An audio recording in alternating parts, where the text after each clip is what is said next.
Kumukulo na mga insan. Tanggalin na natin yung mga atay kasi hindi pwedeng ano yan eh, sobrang kulong-kulo. Matutuyin lang natin yan kasama yung mga balunan. Ito mamaya pipituin pa natin itong mga to. Tirahin na natin, baka tirahin pa ng iba. Tayo lumabas ng ayun, lumabas. Limon natin ng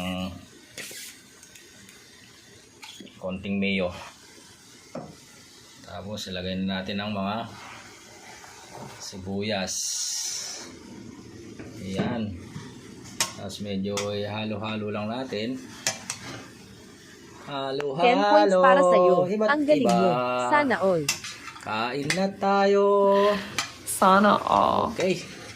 Makakakain din tayo.